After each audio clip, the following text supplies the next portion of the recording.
to TV News, the pulse of the drilling and groundwater industry. I'm your host, Brock Yordy.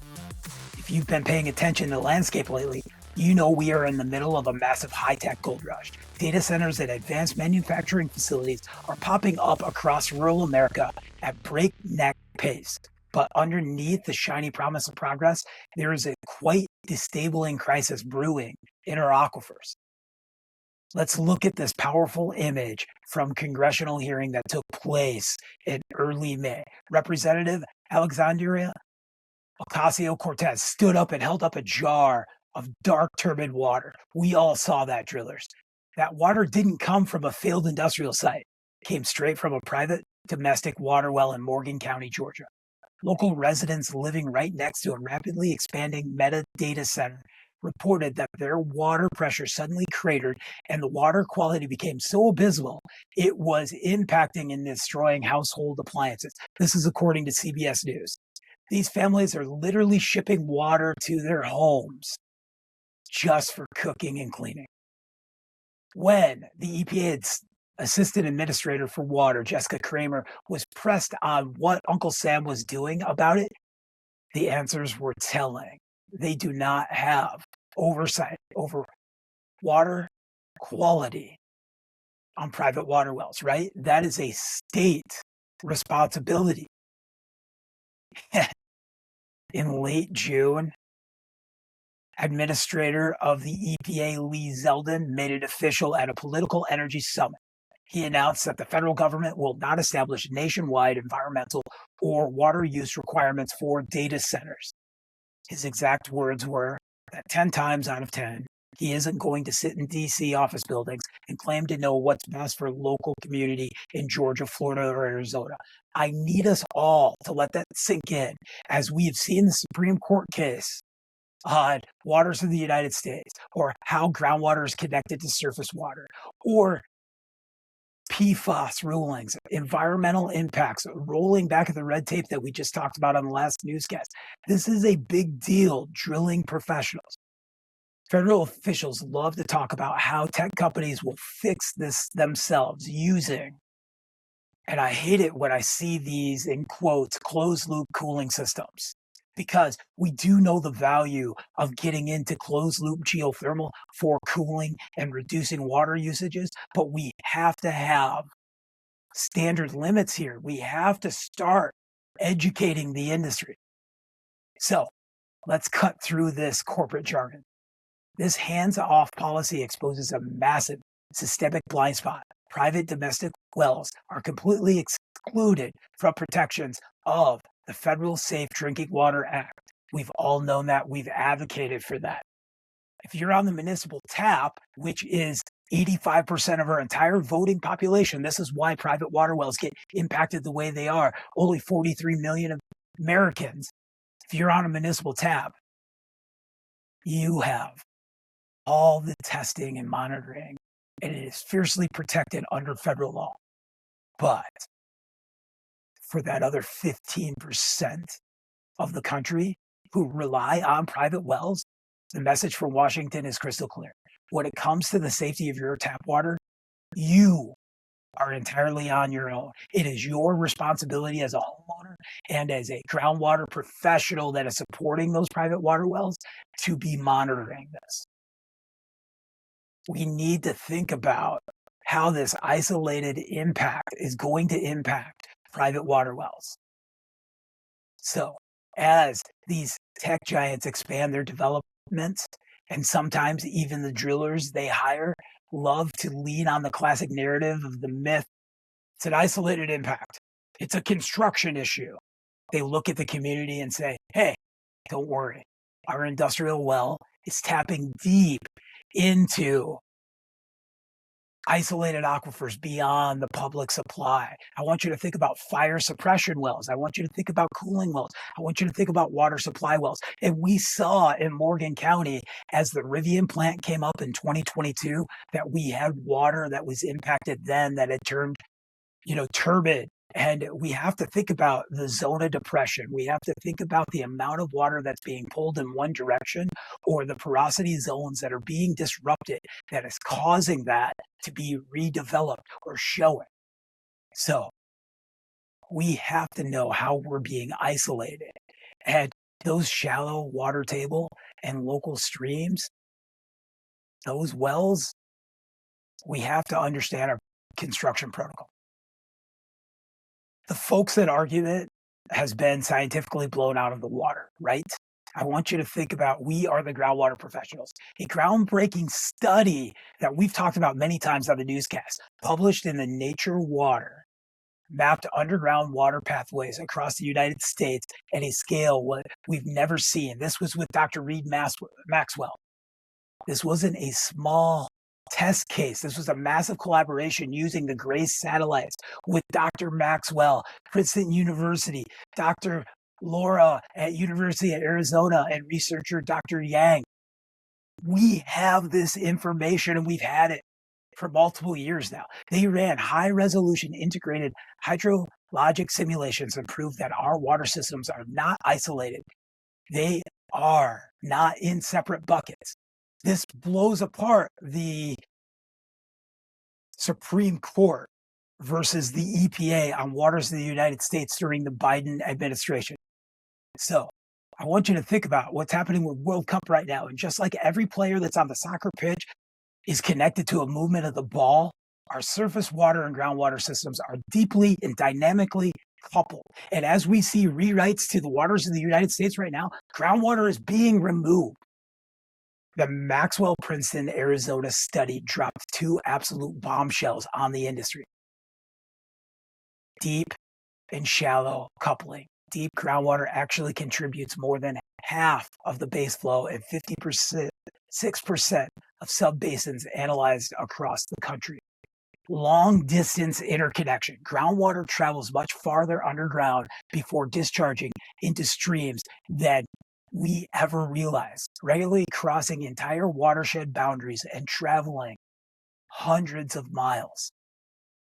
Under the unyielding laws of fluid dynamics, when an industrial operation performs deep wells, excavations, change of surface runoff, or pumps millions of gallons from deep aquifers, they are creating a downward hydraulic gradient, that zone of depression, everybody. It acts like a giant vacuum, pulling water down from the shallow tables right above it. To stand in front of a township board and claim that deep commercial draws have zero connection to shallow residential wells is no longer just an opinion. It is scientific falsehoods. And we, as the groundwater professionals, you, the Georgia Groundwater Association, that has done so many great things as we see across the country, Water System Council, National Groundwater Association, the American Water Works Association, we have to garner support and look at these impacts. We've seen this movie play out before, right here in my home state of Michigan. In late 2022, in Ann Arbor, a charter township, neighbors around this historic Vela Pit sand and gravel quarry started turning on their taps, and only to see impacts of this zone of depression and wells drawing down. In less than a year, at least 40 private water wells went completely dry. Why? Because the operator switched from a traditional dredging to active dewatering, pumping up to 2 million gallons of groundwater out of the pit every single day, with requests to jump to 4.8 million gallons to Michigan Eagle. I want you to understand that it took a federal judge and an injunction of multiple months to get this stopped. When this happened in 2022, the impact was a giant visible hole in the ground filled with muddy water. It was intuitive mechanical cause and effect that led a judge to being able to understand in Washtenaw County, Judge Timothy Connors, to issue a temporary restraining order in October of 2023. I want you to think about how we said this happened in 2022. But as we look at today's threat from data centers, it's heavily sanitized by social media and other people, and this idea of it's you're woke if you're worried about what a data center is going to do. This is wrong. It's hidden behind tech speak, proprietary water data, and massive legal exemptions, making it incredibly tough for a small town to defend it. I want you to understand right now in these townships that the feasibility studies and all of these pieces for these data centers has to be money they provide into an escrow that you get to hire the hydrogeologist and the environmental impacts. In my hometown of Dowagiac, Michigan, where there's a data center, they have a class action suit. But a small township outside of Dowagiac, Volenia Township, we viscerally fought a gravel pit that was going to mine directly into the ephemeral lens of the first aquifer that we come into. But when a township isn't educated and they use the speak from environmentalists hired by a mining company or data company to tell us what's right or wrong because we think we're going to bankrupt the township by doing our own studies, that is wrong. And this is where we have to get into this idea of contractors and township members and the blame game. I want you to think about this as it plays out on social media. So what happens when a neighborhood well starts failing near one of these multi-billion-dollar buildouts? Instead of looking at the massive industrial footprint, we see two incredibly destructive, unscientific narratives taking place. First, we have the contractor blame game. I see it over social media. Water well guys, we got to grow up. We have to look at our professionalism in this industry. Well drillers start pointing fingers at each other. They say, oh, that failed residential well because it was too shallow, or it was the wrong drilling method, or it was poor casing or poor grouting. The original driller didn't seal the casing. They used cheap materials. They're inexperienced. They should have hired me. This is such a poor way for us to be looking at this. Listen to me carefully. Stop turning on your fellow drillers. While construction standards absolutely matter, blaming the quality of a domestic water well ignores the sheer unadulterated violence of heavy industrial construction that is impacting our aquifers. To put up a clear, huge, massive data center, we move hundreds of acres. We compact soil. We have heavy equipment coming in. We have all sorts of drain commissioning situations. We have runoff. There are tons of concrete that come in. We have big shafts. There's plenty of things disrupting the underground, and we just have to hold it accountable. Data centers can be of value to a community if they're taken into the effect of on-demand hot water and a closed-loop system and water quality standards and power generation. There's so many things, but if we can't get past blaming each other. So even when these projects are done appropriately, we need to have the data to support them. Even a flawlessly drilled residential well is vulnerable when a massive giant comes in and changes our subsurface equilibrium. The second distraction is the political tribalism. And I need you to think about this, that local politics and township zoning boards and townships are more important than somehow today in hyper divided political world.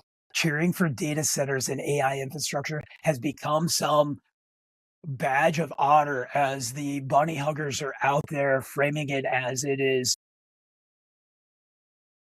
the scariest thing. We have to hold major industry accountable. It's not a political badge of honor to call somebody anti-woke or pro-progress or anti-progress against environmental regulations. Clean air, clean water, and protecting Mother Earth is bipartisan. This has blinded local planning boards. County commissioners rush to fast track these mega projects just to prove their pro-business credentials, entirely skipping the fundamental hydrological and environmental studies and questions. I want you to go out and research the term very serious consequences. But this is it, everybody. Aquifers do not care. Mother Earth, the environment, clean air, do not care about our political tribalism. A data center might have a closed loop system that recycles its water internally, but the massive immediate draw needs to fill for their fire protection, storage tanks, instant zones of depression. We need to understand the entire impact to what is now our 21st century revolution. We're past the industrial revolution and we're into the data revolution. This localized drop-in water table acts like a hydraulic vacuum again, pulling that sediment, pulling surface contaminants, changing our wastewater and our water efficiencies.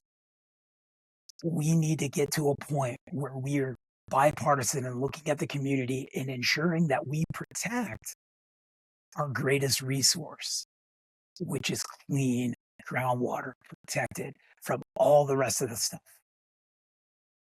So let's talk real world dollars and cents, because losing a well isn't just an environmental headache or a nuisance of buying bottled water. It's a catastrophic financial blow to the entire residential area, to the rest of the industries. It's something that now we have to go to rural water or we have to go to pipelines. And let's face it, how many water wells are you drilling that are for irrigation and private versus major industry, major commercial, municipal? When we fail these, we have to start thinking about how are these mortgage underwriters and these communities going to grow if FHA and VA, Fannie Mae and Freddie Mac require certified water testing and minimum flow rates to these wells. We need to consider all of these impacts and how pipelines, as I look at rural Ohio and we see what it takes to push pipelines farther out, and we're having ruptures to waterline breaks because we have booster pumps. There is a devastating cost to the entire community as we decentralize private water wells. We have to understand how this will impact us and what is it going to cost in the federal infrastructure to well abandonment. Sure, we get this great well abandonment contract. It's diversified our business, but where does it take us from there? So as we consider this, where is the livelihood of our industry going to go with this? So how do these systems get approved? It's because of the silent capture of local boards. I want you to think about township boards have to post on the town hall and in 2 newspapers. They don't have to go online unless they want to. Check that out with your local community. We obsess over national politics and green reflecting pools right now in water quality, but we're not looking at the water security of our small municipal systems and our private water wells. And as we see the ultimate arbitrator of our water security being our small town planning commission, township board, and county drain commissioner, what are their expertise? Was it that they could spend the most money to get the radio ad, shake hands at the coffee shop, and suddenly now they're in control of major industry? In an off-year election where voter turnout barely cracks 15%, multi-billion-dollar developers pay very close to where they can target. This is why we're not seeing massive data centers happening in major metropolitan cities. We're looking for places where we can bury it, that we can bedazzle them with short-term $10 million investments into community centers and vacations to Aruba. Worse, these small boards are easily bullied. Under laws like Michigan's Zoning and Enabling Act, corporate legal teams threaten multi-million-dollar exclusionary zoning lawsuits that would bankrupt the small township overnight if they try to pause a project. If our local leaders lack the knowledge for the subsurface and environmental literacy and the basic political courage, they fold. And I want you to understand, the same as that major industry comes in to sue the township, the voters in that township, that community, can also sue that board, and they have insurance for those pieces. So what is our blueprint for action? We cannot just sit back and complain. We need to coordinate a defensive strategy between drillers, homeowners, and our local regulators and our state regulators. So drillers, this is what I need out of you. Our industry has fought for a century to keep private wells free from federal oversight. That's what we wanted. But If we keep blaming each other instead of holding mega developers accountable, the public health fallout will force a future federal administration to bring private wells under a much heavy-handed jurisdiction of the Clean Water Act or the Safe Drinking Water Act. We have to stop the internal blame and acknowledge that a tight local and state code compliant well can still fail when industrial forces shatter our local environmentalism. We need you to become the advocates. We need you to educate our clients and our zoning boards and how deep draws affect. I need you to diversify your business to start doing yearly water quality checks on your maintenance packages. Think about NGWA and Water Systems Council and all of the discussions they have when it comes to we should be checking for our water quality yearly. It's just the right. As we look at a municipal system and how often it's checked, we need to know the impact. We need to look at every bit of what water quality we have pre-construction as these major industries come in. And that needs to be paid for in the feasibility by that mega corporation coming in. We need well assurance programs. We need to do our monitoring. We need homeowners, and this is to you to talk to your homeowners about, hoping that a corporation or local board will look out for you is a losing strategy. Documentation is your only weapon. So we need a strict CYA approach. Cover your assets. This is your livelihood. This is the property value. Without water, we rarely get building permits. Without clean water, we rarely get occupancy permits. You need to establish a baseline and understand as that industrial project comes in that you know what your static water level is, what your well yields, what your water quality is, and look for that base knowledge within the entire project so that as these come in, we have a baseline of what wells were performing before it happened. This is the only way we get there. Secure your well logs. Keep your original driller's log showing everything that made that well exactly what it was. I want you to think about your pumping tests. Independent hydrologists can use the Princeton and Arizona study data to prove how construction vibrations or draws are ruining your water supply. We have to consider